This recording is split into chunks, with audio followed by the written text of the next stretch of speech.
والقرآن الحكيم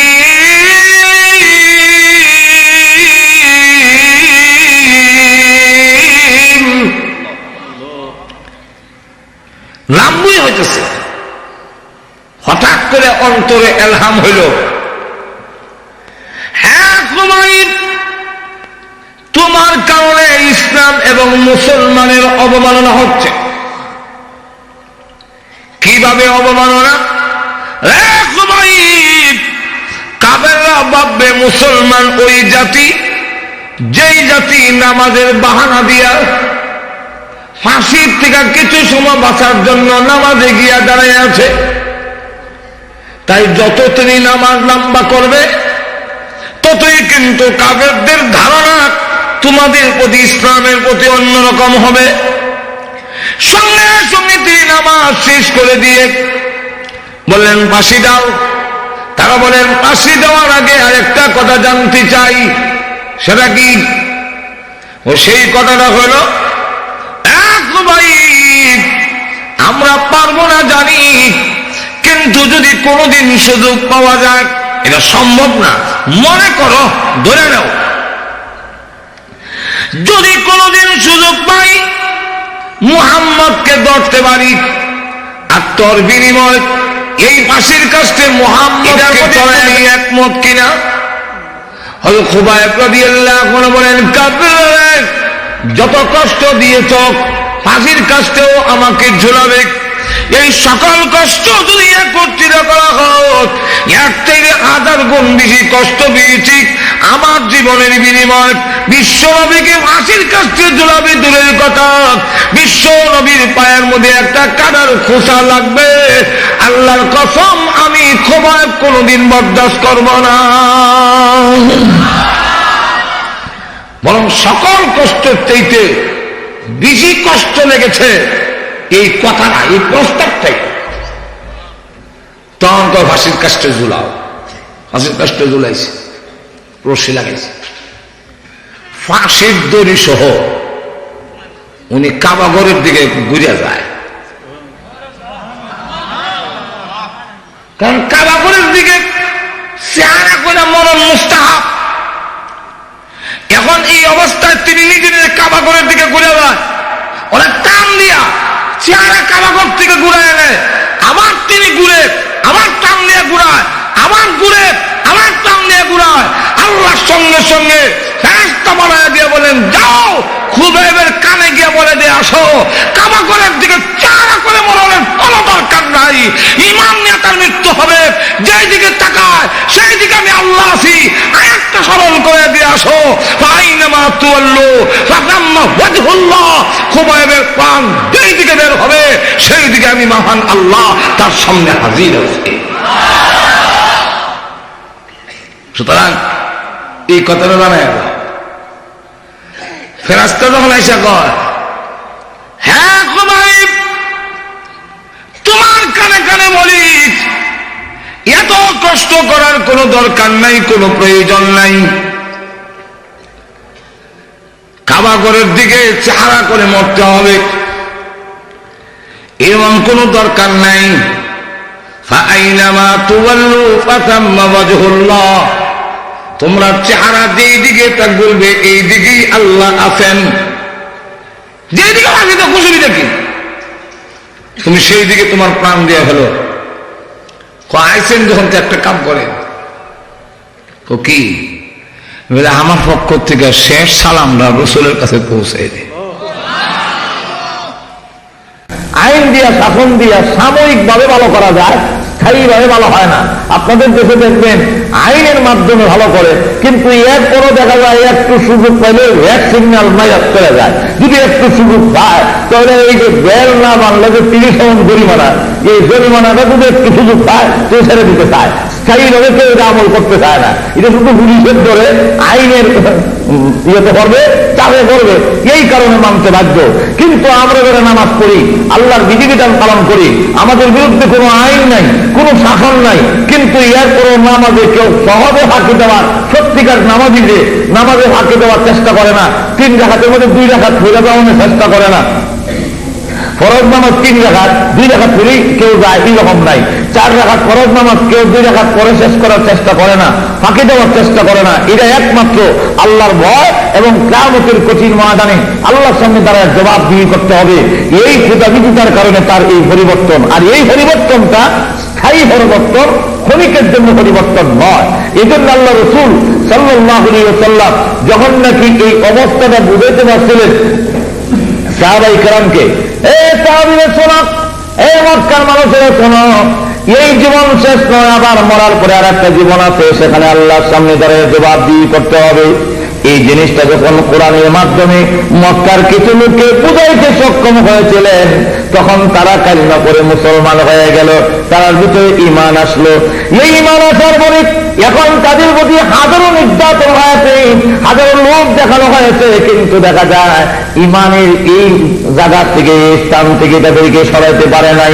সর্ব অবস্থায় দুনিয়ার যত লোভ লালসা আছে, দুনিয়ার যত লোভ আছে, টাকার লোভ, নারীর লোভ, কোন লোভই তাকে পরিবর্তন করা সম্ভব হয় নাই। সাহাবায়ে কেরামকে লোভ দেখানো হয়েছে, ইসলাম ছেড়ে দাও। এক সাহাবীকে এক মুশরিক কাফের ধরে বললেন, তুমি যদি ইসলাম ছেড়ে দাও, তোমার মতো এমন সুন্দর যুবক আমার জিন্দেগিতে কোনোদিন দেখি নাই। ওরে যুবক, তুই যদি ইসলাম ছেড়ে দেয়, মুসলমানি যদি ছেড়ে দিয়ে আমাদের ধর্মে চলে আসো, তাহলে আমি তোকে আমার অর্ধেক রাজত্ব এই মুহূর্তে তোর নামে লিখে দিব। ওই সাহাবী একদম শোনা, তুমি আমাকে বলতো অর্ধেক রাজত্ব লোক দেখাচ্ছ, অর্ধেক রাজত্ব দিবে।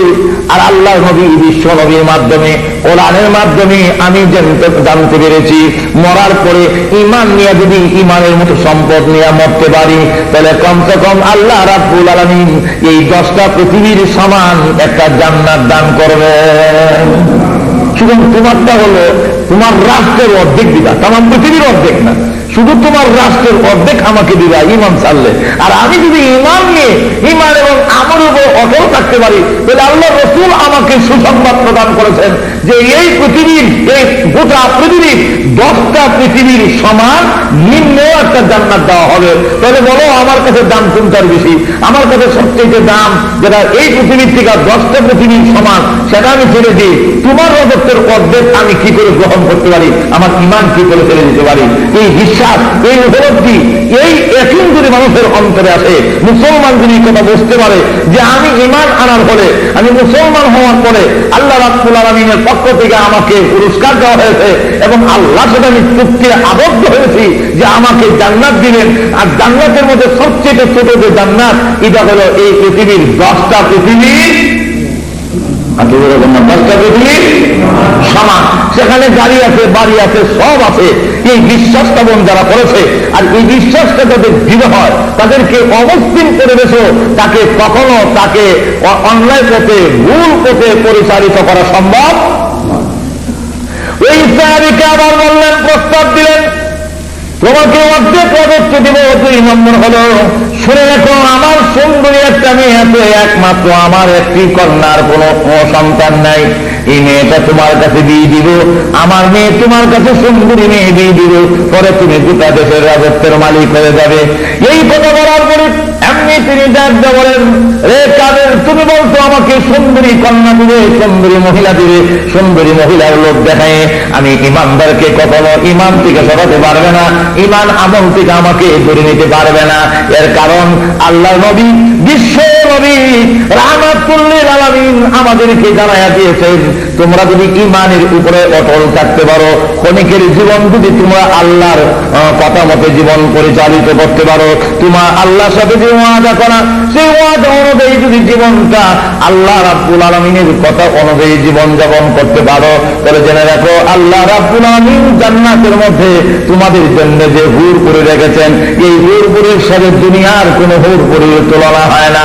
আল্লাহ রাসূল জানায় দিয়েছেন আমাদেরকে, এমন সুন্দর স্ত্রী আমাদের জন্য জান্নাতে রাখা হয়েছে, হাতের কবজি পর্যন্ত বের করে দেখালে সূর্যের আলো অন্ধকার হয়ে যাবে। পৃথিবীর কোন একদিক দিয়ে যদি মাথা বের করে একটু মুচকি হাসি দেয়, বলে সমস্ত মানুষ নাকি কলিজা হতে মারা যাবে। তারপরে তার ভিতরে অংশ দেখা যাবে। আল্লাহ রসুল বলেছেন তার পেটের ভিতরে পায়খানার ঘাটতি নাই, পচা রক্তের টাঙ্কি নাই, মুখের মধ্যে দুর্গন্ধ নাই, নাকের মধ্যে, কানের মধ্যে, চোখের মধ্যে কোনো ময়লা নাই। এবং আল্লাহ রসুল বলেন একটু টুকু যদি আক্রান্তি মহাসাগরে ছেড়ে দেওয়া হয় তাহলে সমস্ত সাগরের পানি মেশকে আম্বরের নাই গান যুক্ত হয়ে যাবে।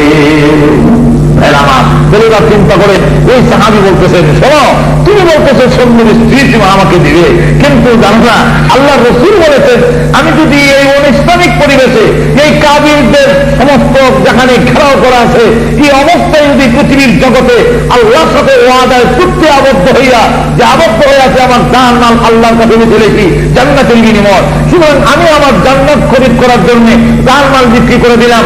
অতএব তুমি দুনিয়ার কোন লোভ লালসা দেখে আমাকে চুক্তি থেকে সরাতে পারবে না। তোমার এই সুন্দরী কন্যার থেকে কোটি কোটি কোটি বেশি সুন্দরী স্ত্রী আমাদের জন্য জান্নাতে রেখে দেওয়া হয়েছে। সুতরাং কোন ইমানদার যেহেতু সে জান্নাতের হুর পরির সাথে কন্ট্যাক্ট করা, অতএব দুনিয়ার কোন হুর পরিয়ে তাকে জান্নাতের পথ থেকে সরাতে পারবে না। এর কারণ দুনিয়ার হুর পরি যত সুন্দরী হোক জান্নাতের হুর পরির সাথে তুলনা হয়তো তুলনা হয়নি। এক বুজুর্গের কাছে একজন লোক সুন্দর একটি দাসী বান্দি বিক্রি করতে গিয়ে বলে হবে আমার আপনার কাছে বিক্রি করবে, এটার দাম কত? আপনি একটা ইনসাফ করে দেবেন। উনি বলেন তোমার এই দাসী বান্দি আমার কাছে বিক্রি করতে হলে আমি কয়েকটা খেজুরের বিচি দিব, তুমি বিচি নিয়ে যাও আর দাসী বান্দি আমাকে দিয়ে দাও।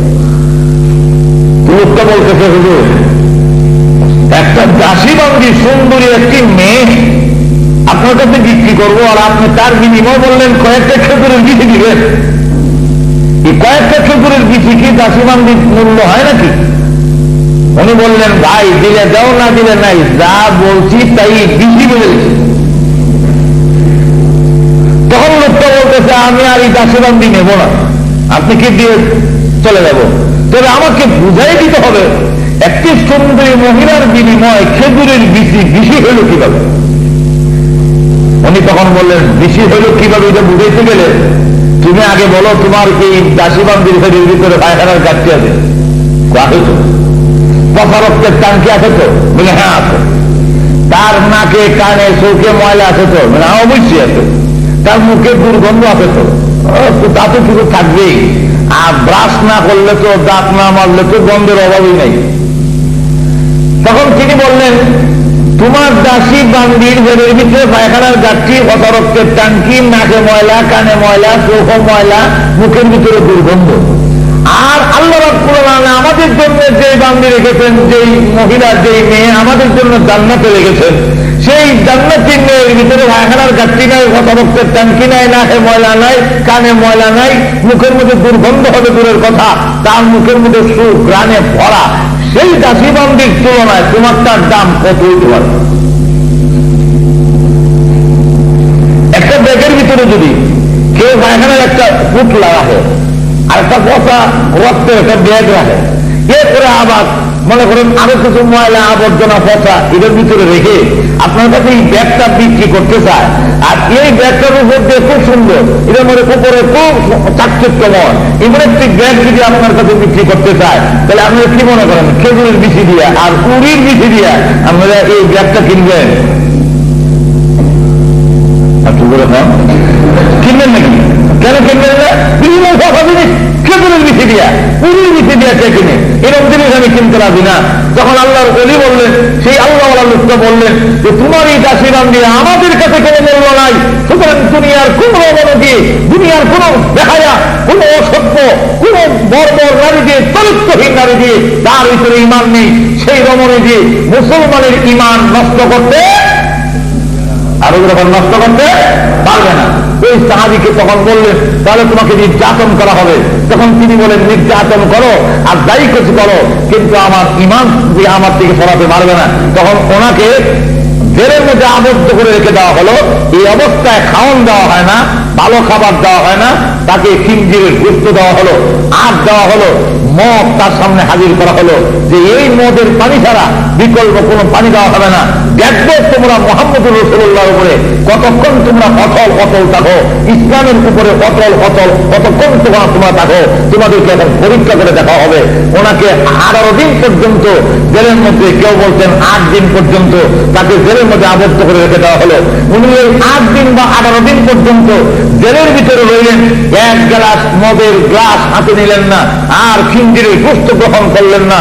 উনি জিজ্ঞাসা করা হলো যে এই অবস্থাতে আপনি ইচ্ছা করলে খেতে পারেন, যেহেতু আপনি এখন অসহায় অবস্থায়, আর কোনো মানুষ নাই যেহেতু, সুতরাং এই মদের পানি গ্রহণ করলে আপনার জন্য অসুবিধা কি? উনি বলেন যদিও আমার এখন নিরুপায়, আর কোনো পথ নাই, প্রাণ বের হওয়ার সময় ওই মদ হারাম পানি এখন ব্যবহার করা আমার জন্য দায়, কিন্তু ওই কাফেরেরা দেখতে চায় নবীর সাহাবীর ঈমান কত মজবুত, আখিরাতের প্রতি তারা কত বিশ্বাসী।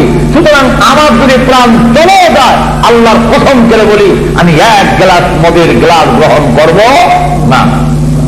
এই অবস্থায় উনি 18 দিন পর্যন্ত রইলেন, হয়তো নামাজে না হয় কোরআন তেলাওয়াতে।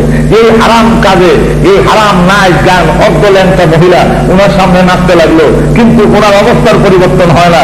18 দিন পরে যখন নাকি ওনাকে আবার জেল থেকে বের করে এইভাবে হাত লটকায় ওনার উপর যখন নির্যাতন শুরু হলো, যখন ব্যত্যাঘাত করা শুরু হলো, তখন উনি হাসে। ওরা জিজ্ঞাসা করে এত বড় কষ্টের মাঝখান দিয়ে তুমি হাসো কেন? উনি ডাক দিয়ে বলেন, ওই সাহাবী ডাক দিয়ে বলেন, রে কাফেরেরা, এত নির্যাতনের মাঝখান দিয়ে আমি কেন হাসি জানি? আল্লাহ এবং তার রাসূলের ভালোবাসায় আমাকে হাসায়, জান্নাত পাওয়ার আশায় আমাকে হাসায়। তোমরা যতই নির্যাতন করো আমার কাছে ভালো লাগে। আল্লাহর হাবিব রাহমাতুল লিল আলামিনের ভালোবাসা আমার ভিতরে ঈমান আছে, ঈমানে আমাকে হাসায়। আমি দুনিয়ার দুঃখ কষ্ট ঈমানের কারণে সব ভুলে যাই। তখন ওই ঈমান কাফেররা বলল, এইভাবে নয়, তাকে গরম তেলের মধ্যে ছেড়ে দিতে হবে। হযরত হুযায়ফা রাদিয়াল্লাহু আনহুকে গরম তেলের মধ্যে যখন ছেড়ে দেওয়া হলো, তারা ভাবলো তেলের মধ্যে হয়তো তিনি শেষ হয়ে গেছেন। কতক্ষণ পরে গরম তেলের দিকে তাকায় দেখেন আল্লাহর নবী সাহাবী গরম তেলের মধ্যে তিনি হাঁটতেছেন আর আল্লাহর জিকির করতেছেন। অনিষ্টমিক পরিবেশে যদি প্রথম অবস্থায় আপনার বাচ্চা হয়, ঈমান যদি মজবুত হয়, ঈমান যদি শক্তিশালী হয়, ঈমানকে যদি সত্যিকার করতে আমি মজবুত করতে পারি যে আমার একদিন মরতে হবে, কিয়ামতের কঠিন ময়দানে আল্লাহর সামনে দাঁড়িয়ে জবাবদিহি করতে হবে, এই বিশ্বাসটাকে যদি জোরদার করা যায়, শক্তিশালী করা যায়, তাহলে অনিষ্টমিক পরিবেশেও মুসলমান তার জীবন যাপন করতে পারবে। কেউ আটকাইতে পারবে না, কেউ তাকে বাধা দিয়ে অন্য পথে নিয়ে যেতে পারবে না। হযরত বিলাল রাদিয়াল্লাহু আনহুকে যখন বেঈমান কাফেররা নির্যাতন করে ওনার উপরে আঘাত চালায়া দিয়েছে, ব্যত্যাঘাত করে উনি জোরে জোরে আহাদুন বলে, যতক্ষণ উস্তাকে আহাদুন আহাদুন জোরে জোরে বলে অজ্ঞান হয়ে গেলে মনে করে উনি বিদায় হয়ে গেছেন, ওরা ছেড়ে চলে যায়। আবার যখন তিনি হুঁশ আসে, জোরে জোরে আহাদুন বলে আবু বকর সিদ্দিক বলেন, ওরে বিলাল জোরে জোরে আহাদুন বলিস না, আস্তে আস্তে বলবে, কারণ বেঈমান কাফেররা আহাদুন এক আল্লাহ বিশ্বাস করে না। এই এক আল্লাহ শুনলে ওরা তোকে বেশি মারবে। হযরত বিলাল রাদিয়াল্লাহু আনহু বলেন, আবু বকর ওয়াদা দিলাম আর জিন্দেগিতে আমি জোরে বলবো না। পরের দিন আবার আবু বকর রাস্তা দিয়ে যায়, দেখেন বিলালকে বেঈমান কাফেররা ব্যত্যাঘাত করে কালো বিলাল লাল হয়ে গেছেন, কিন্তু উনি জোরে জোরে আহাদুন আহাদুন বলে। আবার জিজ্ঞাসা করা হলো, বিলাল আমি না কত বলল তোকে বললাম তুই জোরে জোরে আহাদুন বলিস না, এখন জোরে জোরে আহাদুন বলস কেন? উনি বলেন ঠিক আছে আর বলবো না। পরের দিন আবার দেখে বেঈমান কাফেররা ওনাকে ব্যত্যাঘাত করে উনি জোরে জোরে আহাদুন বলে। হযরত আবু বকর সিদ্দিক বলেন, বিলাল আসলে তোর ইচ্ছা হলো কাফিরদের মায়ের খাইতে তোর ভালো লাগে, এই জন্য বারবার আমার সাথে ওয়াদা করে ওয়াদা লঙ্ঘন করস, বারবার বলস আর বলবি না, আবার বলস কেন? হযরত বিলাল রাদিয়াল্লাহু আনহু বলেন, আবু বকর এতক্ষণ পর্যন্ত আসল রহস্য আপনার সামনে তুলে ধরি নাই, এখন আসল রহস্য আমি বলতেছি, শোনেন। কি আসল রহস্য? আপনি নবীর বড় সাহাবী, আপনি একটি কথা বললে আমি অমান্য করতে পারি না, কিন্তু এই বেঈমান কাফেররা আমাকে যখন ব্যত্যাঘাত করে আপনার সাথে ওয়াদা লঙ্ঘন করে আমি জোরে জোরে আহাদুন আহাদুন বলি কেন জানেননি?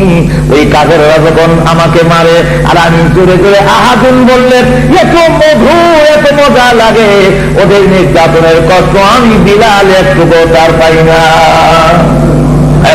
তবে দেখা যাবে অনিস্তমিক পরিবেশও যদি সত্যিকার অর্থে আমার ইমানকে শক্তিশালী করতে পারি, আল্লাহ এবং তার রসুলের ভালোবাসাকে আমার অন্তরে পরিপূর্ণ করতে পারি, তবে দেখা যাবে যে এই অবস্থায় আমাকে কেউ আমার ইমান থেকে সরাতে পারবে না। মুসলমানি জিন্দিগি যাপন করা, মুসলমানি জীবন যাপন করা অত্যন্ত সহজ হয়ে যাবে যদি এই কথাটার বিশ্বাস আমার অন্তরে আনতে পারি যে আল্লাহর সামনে তোমার একদিন জবাব দিতে হবে। কিয়ামতের মাঠে আল্লাহ রাসূল সাল্লাল্লাহু আলাইহি ওয়াসাল্লাম হাদিসের মধ্যে উল্লেখ করে দিয়েছেন এবং আল্লাহ কোরআনে উল্লেখ করেছেন, আমি যতগুলো নিয়ামত তোমাকে দিয়েছি, আমি তো তোমাকে সৃষ্টি করে কান দিলাম, চোখ দিলাম, এগুলা অবশ্যই একদিন আল্লাহর সামনে দাঁড়াইয়া জবাবদিহি করতে হবে। এবং জবাবদিহিতার কোন সিস্টেম যদি কারো কাছে থাকে তাহলে অবশ্যই এই লোককে ভুল পথে পরিচালিত করা সম্ভব নয়। সুতরাং অমুসলিম পরিবেশে এক নম্বর হল যে আপনি আপনার ঈমান যদি মজবুত করতে পারি, আপনি আমাদের সকলকে যদি সত্যিকার অর্থে আমাদের ঈমানকে মজবুত করে তুলতে পারি, তাহলে কেউ আমাদেরকে ক্ষতি করতে আর ওরকম ক্ষতি করতে এটা আমাদের কাছে ঘৃণা লাগবে, ওদের কালচার আমাদের কাছে পছন্দ লাগবে না যদি ঈমান আমার ভিতরে থাকে।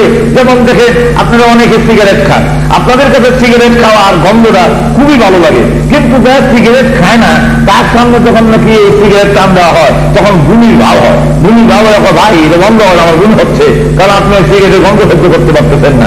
কিন্তু যে সিগারেট খেতেছে ওই লোকটা বলতেছে সুবহানাল্লাহ এটা আমার সুখটান, সুখটান বলিনি শেষ আর একটা টান দেয়। আমরা গ্রামের লোকেরা দেখছি সিগারেট এমনি দুইলা একটা টান দেয়, এই একটা এটাতে তার কাছে কত মজা বুঝলেন।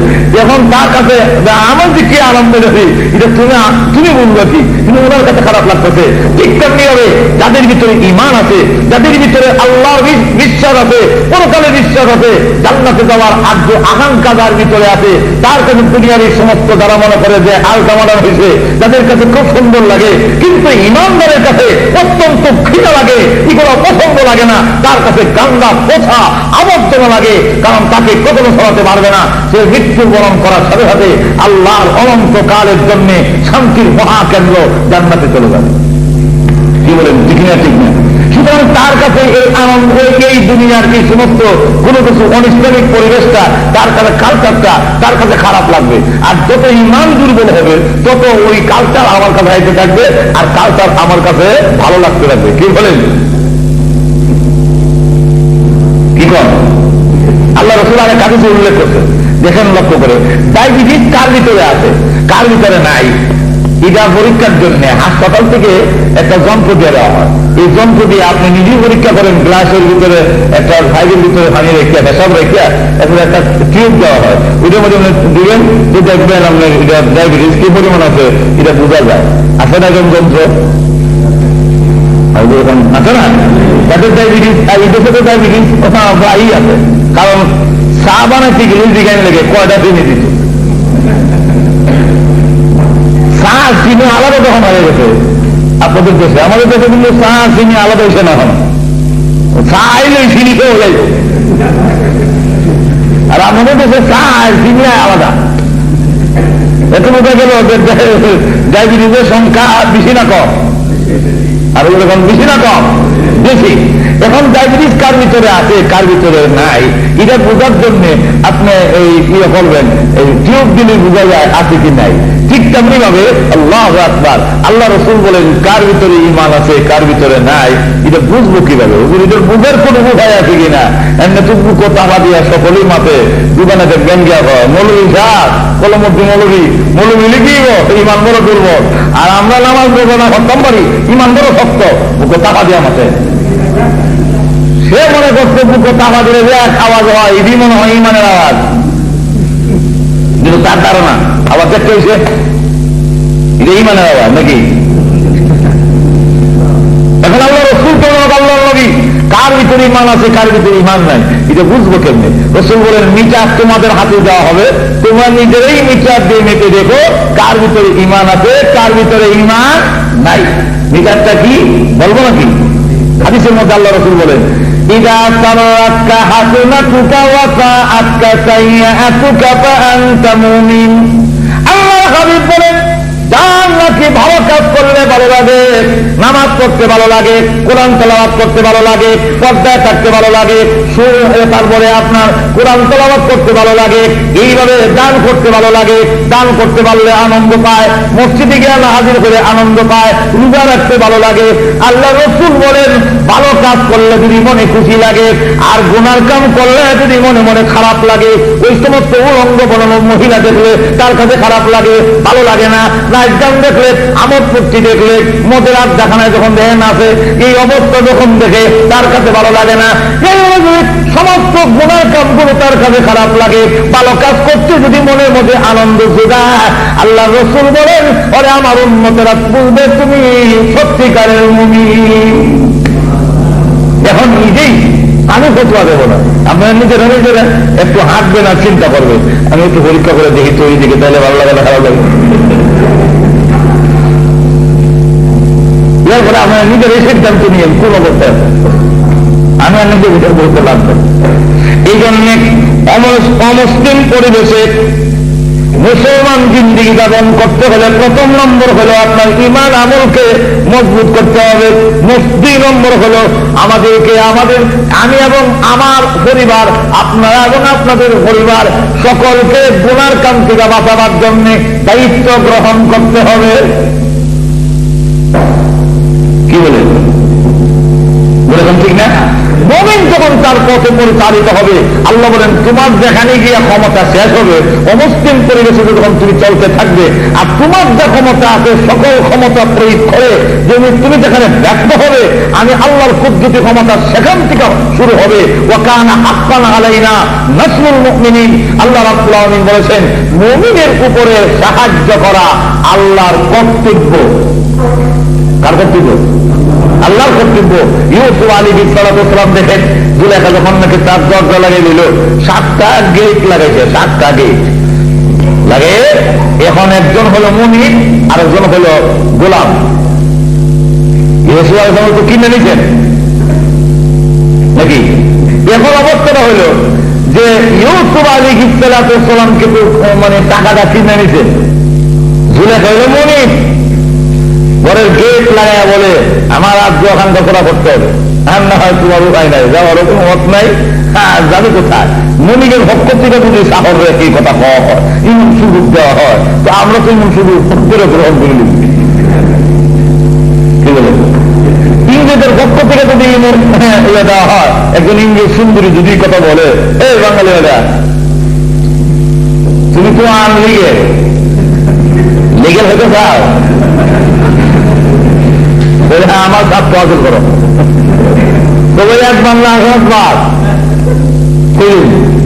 কেন করি? কারণ আমার ইমানের কমত। এখন ইউসুফ আলাইহিস সালাম তার মুনিবের পক্ষ থেকে বলা হয়েছে যে তুমি এখন গোলামি জিন্দিগির থেকে যদি উন্নতি জিন্দিগি পেতে চাও, যদি তোমার মুক্ত জিন্দিগি পেতে চাও, যদি তুমি সুখে শান্তিতে থাকতে চাও, তাহলে আমার আগ্রহ আকাঙ্ক্ষা পুরো করো। আর না করলে যে কি হইব, মনিকের পক্ষ থেকে চা করলে যে কি পরিমাণ দিতে হইব, কিন্তু স্বাভাবিক পুরো নির্যাতিত হবে।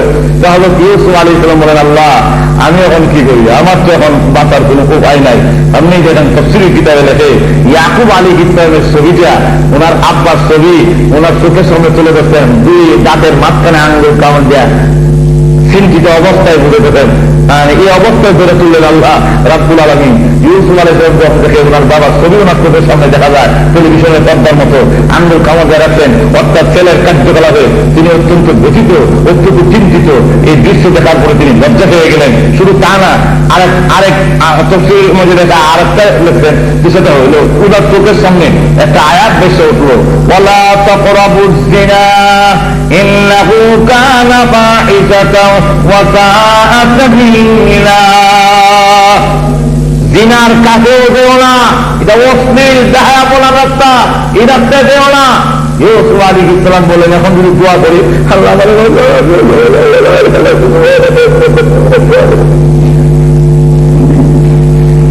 যেভাবে আমরা দোয়া করি মসজিদে গিয়ে কান্দে আর কি,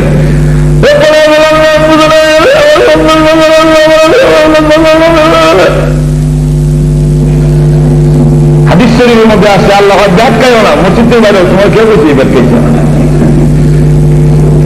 কারণ আমরা নামাজে যাই, আমাদের আওলাদ, আমাদের সন্তান, আমরা বউ যখন ঘুমায় থাকে, আপনি একলা মসজিদে যান, আপনি মসজিদে গেছেন কেন? যদি বলে এমনি গেছি খামাখা, কোনো কাম নাই, তাহলে আপনি খামাখা গিয়ে থাকলে আপনার সন্তান ঘুমাক, আপনার বউ ঘুমাক, কেমন খামাখা আমার এরকম এলাম না, আপনি এমনি বলুন। কি বলেন? ঠিক না? আর যদি বলেন আমাকে জাহান্নামের আগুন থেকে বাঁচাবার জন্য, পরকালের আগুন থেকে বাঁচাবার জন্য, দুচোখের আগুন থেকে আমাকে বাঁচাবার জন্য আমি গেছি, মসজিদে গিয়েছি, তাহলে আপনি নিজে গেলেন জাহান্নামের আগুন থেকে বাঁচাইতে, আর নিজের ছেলেকে জাহান্নামের আগুনে দিয়ে গেলেন, তারপরে পরিবারকে জাহান্নামের আগুনে দিয়ে গেলেন। এর থেকে বড় জালেম আর কে হতে পারে? ওই লোকটা যখন মসজিদে গিয়ে কানলে, আল্লাহ আমাকে বাঁচাও, আল্লাহ আমার আওলাদকে বাঁচাও, আল্লাহ এইভাবে কানলে বাঁচবে ওরা, তোমার দোয়া কবুল হবে না। তোমার যতটুকু দায়িত্ব আছে অতটুকু পালন করার পরে এরপরে দোয়া করো, অবশ্যই তোমার দোয়া সকল বুজুর্গের আগে মা বাবার দোয়া আল্লাহর দরবারে কবুল হবে। কি বলেন? একজন বুজুর্গ কে এনে সিলেট থেকে আনলেন, গড়গুলো আনলেন, দোয়া করাইলে এই দোয়ার থেকে আপনার দোয়ার হওয়ার বেশি। আল্লাহ রাসূল বলেন, মা বাবার দোয়া হোক, দোয়া হোক, জবান থেকে বের হয়ে গেলে আল্লাহর দরবারে কবুল না হয়ে ফিরত আসে না। কিন্তু আমার দোয়া কেন কবুল হয় না? আমার দোয়া কেন কবুল হয় না? কবুল না হওয়ার কারণ হলো যেভাবে কবুল হওয়ার কথা এই পদ্ধতি অবলম্বন না করলে দোয়া কবুল হবে না। এক লোক গিয়ে কানবী রাহমাতুল্লাহর কাছে দোয়া চায়, ওগুলো একটু দোয়া করেন, নেককার ছেলে হইতো। একদিন, দুই দিন, 3 দিন, 74 দিন উনি জিজ্ঞাসা করলেন, প্রত্যেক দিন দোয়ার লাগে আছে তোমার ছেলে নেককার ছেলে হইতো, বিয়া করছো কই? শোনানো বিয়া করছো? বিয়া এখনো করছি না। বিয়া না করে তুমি খালি নেককার ছেলের লেগে দোয়া চায়, এই দোয়া এইভাবে কবুল হলো? আর বলে কর না, এইভাবে খবর হবে না। ঠিক তেমনি হবে, আমি আমার সন্তানকে ওই কালচার থেকে, ওই অমুসলিম পরিবেশ থেকে বাঁচাবার জন্য আমি কতটুকু দায়িত্ব পালন করলাম। একটা মুরগিও তার বাচ্চাকে সিলের হাত থেকে, শুকুনের হাত থেকে, শিকার হাত থেকে, ইঁদুরের হাত থেকে এইগুলো বাঁচাবার জন্য আপ্রাণ চেষ্টা করে। সে একটা যদি সিল আসে বাচ্চা নেওয়ার জন্য এইভাবে যাত্রা দেয়, সেও যাত্রার প্রতিবাদ করতে গিয়ে গড়ের চাল, গাছের ডালে পর্যন্ত প্রতিরোধ করে চেষ্টা করে তার বাচ্চাগুলো বাঁচাবার জন্য। ওই অমুসলিম পরিবেশ থেকে আমার নিজের সন্তানকে বাঁচাবার জন্য আমি কি পরিমাণ চেষ্টা করলাম। 15 বছর পর্যন্ত বয়স যতক্ষণ হয়েছে না, এর আগ পর্যন্ত আমার দায়িত্ব ছিল এই সন্তানকে অমুসলিম পরিবেশ থেকে বাঁচানোর জন্য, তাকে অমুসলিম কালচার থেকে রক্ষা করার জন্য আমার যতটুকু দায়িত্ব ছিল ততটুকু দায়িত্ব পালন করে এরপরে যদি আল্লাহর কাছে বলি, আল্লাহ আমার দায়িত্ব যতটুকু ছিল আমি আদায় করেছি, এখন তুমি আল্লাহ সাহায্য করো, তুমি আমার রহমত নাযিল করো, অবশ্যই আল্লাহ আপনি আমার দোয়া কবুল করবেন। কি বলে? এখন ঠিক না? দোয়া করলেন 3 লক্ষ করে, দেখেন দোয়া কিন্তু এইভাবে করতে পারতেন, আল্লাহ আমি এখন বাঁচার কোনো উপায় নেই, 7টা গেট লাগানো হয়েছে, আমার মনিকার পক্ষ থেকে আমাকে বলা হয় আমি তার দোয়া খানটা পুরা করার জন্য এখন তোমার দরবারে দরখাস্ত, আল্লাহ আমারে বাঁচাও। এই কথা না বলে ইউসুফ আলাইহিস সালাম লক্ষ্য করে দেখেন, তিনি দরজা পর্যন্ত, গেট পর্যন্ত যাওয়ার মতো ক্ষমতা ওনার আছে। এই ফাঁকটা বন্ধ না হওয়া পর্যন্ত আল্লাহর সাহায্য আসবে না। ওনার কাছ থেকে নিয়ে ওই গেট পর্যন্ত মাঝখানে একটা জায়গা আছে, তো গেট খালি, এই জায়গাটা পূরণ করো, অর্থাৎ তোমার ক্ষমতা যুদ্ধ শেষ করো। কি বলে? আর বলেছেন ঠিক না? এখন দৌড়ে গেলেন, যেই মাত্র গেটের দিকে দৌড় দিলেন, সুলেখা হাসে আর কয়, মোল্লা কিছু আকল বুদ্ধি কম হয়, খুব হয়, আকল বুদ্ধি কম, কপালটা হারাইব, কেন যায় এদিকে? আরে এদিকে কেন যায়? দৌড় লেখা হচ্ছে না, গেট লাগায়। আর আগে যদি জানতো গেট খুলে বেরিয়ে যায়, তখন তো বললে তো গেলা। বলেন, খুলেন আল্লাহ, খুলেন, আমার কামনা, আমার কাজ হলো যেখানে গেলে আমার ক্ষমতা শেষ হয় সেখান থেকে আল্লাহর সাহায্য আসবে। যখন নাকি গেট পর্যন্ত গিয়ে গেলেন, নাকটা খালি লাগবে গেটের মধ্যে, এমন সময় গেটটা খুলে গেল।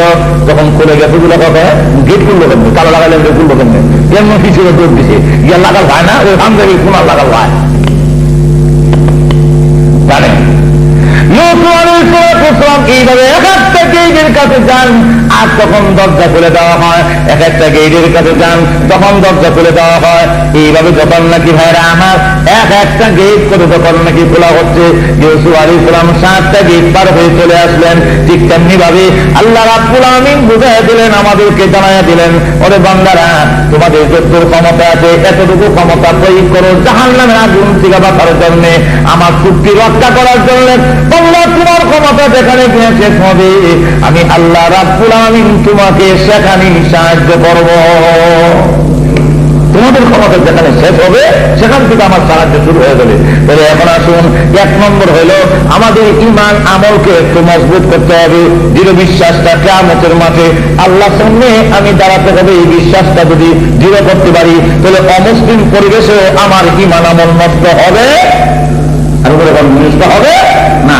যেমনি ভাবে সাহাবায়ে কেরামের এই পরিবেশে, অমুসলিম পরিবেশে কাফিরদের নির্যাতনের মাধ্যমে তাদের ঈমান আমলের মধ্যে কোন পরিবর্তন আছে নাই।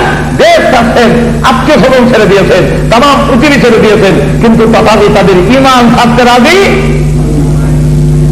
লক্ষ্য করে দেখুন, নবীর একজন সাহাবী, ওনার নাম হলো আবু সালমা, ওনার স্ত্রীর নাম হলো উম্মে সালমা রাদিয়াল্লাহু আনহা। স্বামী স্ত্রীর মধ্যে এমন মিল মহাব্বত। একদিন স্ত্রীকে বলেন, স্বামী আপনি আমার সাথে ওয়াদা করেন, আমি ইন্তেকাল করলেও আর জীবনে কোনোদিন বিয়ে করবেন না। আবু সালমা বলেন, উম্মে সালমা গো, ওয়াদা দিলাম, আমার আগে তুমি যদি মরে যাও, ইন্তেকাল করো, আর জীবনে কোনোদিন আমি স্ত্রী গ্রহণ করব না। উম্মে সালমা রাদিয়াল্লাহু আনহা বলেন, স্বামী আমি ওয়াদা দিলাম, আমার আগে যদি আপনি মারা যান, আর জীবনে কোনোদিন স্বামী গ্রহণ করব না, কারণ আপনার চাইতে ভালো স্বামী পাবো না, আমি আর স্বামী গ্রহণ করতেও রাজি না। আবু সালমা ডাক দিয়ে বলেন, উম্মে সালমা না, আমি কথা বলি না, আমি বরং আল্লাহর কাছে দোয়া করি, রব্বুল আলামিন আমি যদি উম্মে সালমার আগে পৃথিবী থেকে বিদায় হয়ে যায়, আমার উম্মে সালমা যেন কষ্ট না পায়, আমার উম্মে সালমা যেন বিপদের সম্মুখীন না হয়। আমি স্বামী হইয়া তোমার দোয়া করি, আমার উম্মে সালমার জন্য আমার চাইতে কোনো উত্তম পুরুষকে তার স্বামী বানাইয়া দিও। এই দোয়া কবুল হয়ে গেছে। এখন চিন্তা করেন স্বামী স্ত্রীর মধ্যে কেমন ভালোবাসা, কেমন মহব্বত। কিন্তু আমরা দেশের অবস্থা হইলে সুবহানাল্লাহ, আমি স্বামী যদি ঘর থেকে বাইরে হয়, বউ এই কথা বলতে পারে, আল্লাহ কোনো ঠাডা করে মস্ত যদি আমরা মনে করি যে এটা মনে গেলে ভালো আছে, যে একটা যন্ত্রণা, সেই যন্ত্রণা আর ভালো লাগে না, ওই রাস্তায় দেওয়া করতাম। এখন টাকা অবস্থা তো করতেও পারি না। কি পরিমাণ ভালোবাসা হইলে, মিল মহব্বত হইলে এই কথা বলতে পারে সুবহানাল্লাহ বিহামদিহি। এখন হিজরতের সময় এই স্বামী স্ত্রী দুজন মদিনার দিকে রওনা, যেই পরিবেশে আর রাসূল নাই, যেই পরিবেশে আর নির্যাতন সহ্য করা যায় না, আল্লাহ রাব্বুল আলামিন হুকুম দিলেন এখন এখান থেকে চলে যাওয়ার জন্য, হিজরত করার জন্য। সুতরাং আর এখানে থাকবো না, কারণ এখানে রাসূল নাই। এখানে রাসূল যদি থাকতেন তাহলে আমরা এই পরিবেশ ছাড়তাম না। রাসূল যেহেতু নাই, ঈমান নিয়ে মদিনায় চলে যাব। এখন চিন্তা করেন, ওনার গোষ্ঠীর লোকেরা, বাচ্চাও আছে একটা সাথে, গোষ্ঠীর লোকেরা গিয়া বলে, আবু সালমা তুমি মদিনায় যাও, আমাদের কোনো আপত্তি নাই, কিন্তু এই ছেলেটা আমাদের বংশের, ওদের ভবিষ্যতে আমাদের গোষ্ঠীর একজন লোক হবে, তাকে নিয়ে তুমি মদিনায় চলে যাবে, তা আমরা দেব না। উদ্দেশ্য হলো সন্তান আটকাইয়ে দিলে এই সাহাবী আর মদিনায় যাবেন না। সন্তানের মায়ায়, সন্তানের মহব্বতে তিনি থেকে যাবেন। আর ওনার শ্বশুর গোষ্ঠীর লোকেরা গিয়ে বললো, আবু সালমা তুমি মদিনায় চলে যাও, আমাদের কোনো আপত্তি নাই, কিন্তু এই মেয়েকে নিয়ে তুমি মদিনায় চলে যাবে, তা আমরা দিতে পারি না। ওনার শ্বশুর গোষ্ঠীর লোকেরা ওনাদের মেয়েকে নিয়ে গেল। উনি দাঁড়ায় তখন হতভম্ব হইয়া, আশ্চর্য হইয়া, সারপ্রাইজ হইয়া তিনি বললেন যে, দেখো আয় আল্লাহ, আমার গোষ্ঠীর লোকেরা তোমরা মনে করেছ আমার সন্তান আটকায় দিলে আমি আর মদিনায় যাব না। এই আমার শ্বশুর গোষ্ঠীর লোকেরা তোমরা মনে করেছো আমার স্ত্রী আটকায় দিলে আমি আর মদিনায় যাব না। তোমরা জেনে রাখো, সন্তানকে মহব্বত করি, স্ত্রীকে ভালোবাসি, এতে কোনো সন্দেহ নাই, কিন্তু আল্লাহ এবং তার রাসূলকে তার চাইতে প্রতিগুণ বেশি ভালোবাসি। আমি আমার সন্তান এবং স্ত্রী রেখে দিয়ে মদিনাতুল মুনাওয়ারা গিয়ে যদি একটা নজর রাসূলকে দেখতে পারি, তাহলে আমার অন্তরের যত ব্যথা আছে, দুঃখ আছে, সব মুহূর্তের মধ্যে দূর হয়ে যাবে। এখন চিন্তা করেন কি পরিমাণ ত্যাগ প্রতিজ্ঞার বিনিময় তারা তাদের ঈমান এবং তাদের আসল পরকাল ধরে রাখছেন। আল্লাহু আকবার। উনি চলে গেলেন মক্কায়, আর মদিনা যাওয়ার পরে রাসূলের চেহারার দিকে তাকাইয়া বলতেছেন, হে আল্লাহর নবী, আপনার চেহারা দিকে তাকাইয়া সব দুঃখ বলে গেছি, সন্তান হারালাম, স্ত্রী হারালাম, সমস্ত ব্যথা দুঃখ ব্যথা বলে গেলাম। এই কথা বলার পরে আল্লাহ রাসূল ঘটনা শুনে চোখের পানি ছেড়ে দিয়ে কাঁদলেন। কিন্তু সাহাবী মুসকে আসেন, সঙ্গে সঙ্গে আল্লাহর পক্ষ থেকে কোরআনের আয়াত নাযিল হয়ে গেছে। এই সাহাবীর সমর্থনে আল্লাহ রাব্বুল আলামিনের পক্ষ থেকে কোরআনের আয়াত নাযিল হয়ে গেল। পরে দেখেন কি হয়ে গেল, ওইদিকে সন্তান কান্দে মার জন্যে, আর মা কান্দে তার স্বামীর জন্যে। এই অবস্থায় 1 বছর অতিবাহিত হয়ে গেল। পরে ওই এলাকার লোকেরাই ভাবলো মেয়েটা একবারে মারা যাওয়ার চাইতে তাকে মদিনায় স্বামীর কাছে পৌঁছাইয়া দাও। 1 বছর বলে সন্তান নিয়ে মদিনাতুল মুনাওয়ারার দিকে রওনা দিয়েছেন। রাস্তার মধ্যে যখন এইভাবে স্বামীর আনন্দ, স্বামীর সঙ্গে দেখা হবে, আবু সালমার সঙ্গে দেখা হবে, রাসূলকে পাবো, মনের মধ্যে আনন্দের করে ঢেউ ফেলতেছে। এই অবস্থায় মদিনার ভিতরে প্রবেশ করার পরে শুনেন কে যেন ঘোষণা দিয়ে যাচ্ছে, মুসলমানেরা কে কোথায় আছো, আর দেরি করো না, তাড়াতাড়ি বের হয়ে আসো, আবু সালমার জানাজার নামাজ হবে। আবু সালমা এমনি মহিলা তারা বলে, রে ঘুষক দাঁড়াও, কোন আবু সালমা, কোন আবু সালমা? ঘুষক ডাকবেন, আপনি চিনেন না? মক্কার থেকে হিজরত করে কে সন্তান রেখে দিয়ে মদিনাতুল মুনাওয়ারাতে আবু সালমা এসেছিলেন, সেই আবু সালমা দুনিয়া থেকে বিদায় হয়ে গেছেন।